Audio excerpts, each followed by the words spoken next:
कल की खबर का फौरी असर। इंतजामिया ने आज पगलापुर ब्रिज सड़क का काम शुरू किया।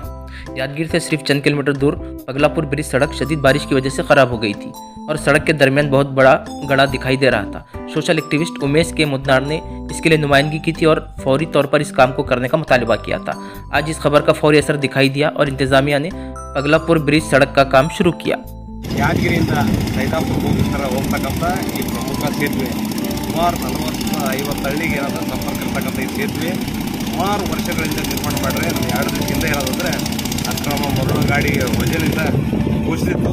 ಅಧಿಕಾರಿಗಳಿಗೆ ತಕ್ಷಣ ಅದು ಸರಿಪಡಿಸಬೇಕಂತಕ್ಕಂಥದ್ದು ಹೋರಾಟ ಎಚ್ಚರಿಕೆ ನೀಡಿದಾಗ ತಕ್ಷಣ ಈಗ ದುರಸ್ತಿಗೆ ಮುಂದಾಗಿರ್ತಕ್ಕಂಥದ್ದು ಇದು ಒಳ್ಳೆ ಬೆಳವಣಿಗೆ. ಆದರೆ ಇದು ತಾತ್ಕಾಲಿಕ ದುರಸ್ತಿ, ಆದರೆ ಹೊಸ ಸೇತುವೆ ಆಗಬೇಕಿದೆ. ಎಲ್ಲ ಏನದಂದ್ರೆ ಕೆಳಮಟ್ಟದಾಗಿರ್ತಕ್ಕಂಥ ಆಗಿರೋದ್ರಿಂದ ಸುಮಾರು 10-15 ಫೀಟ್ ಎತ್ತರದಲ್ಲಿ ಇವತ್ತು ಹೊಸ ಸೇತುವೆ ನಿರ್ಮಾಣ ಮಾಡ್ತಕ್ಕಂಥ ಕೆಲಸಕ್ಕೆ ರಾಜ್ಯ ಸರ್ಕಾರ ಜಿಲ್ಲಾಡಳಿತ ಮುಂದೆ ಆಗಬೇಕು. ಇಲ್ಲಾಂದ್ರೆ ನಮ್ಮ ಹೋರಾಟ ನಿರಂತರ ಅಂತಕ್ಕಂಥದ್ದು ನಾನು ಎಚ್ಚರಿಕೆ ನೀಡ್ತಿದ್ದೀನಿ.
इस वीडियो को लाइक करें, हमारे चैनल को सब्सक्राइब करें, बेल आइकन जरूर प्रेस करें हमारी न्यू वीडियो सबसे पहले देखने के लिए।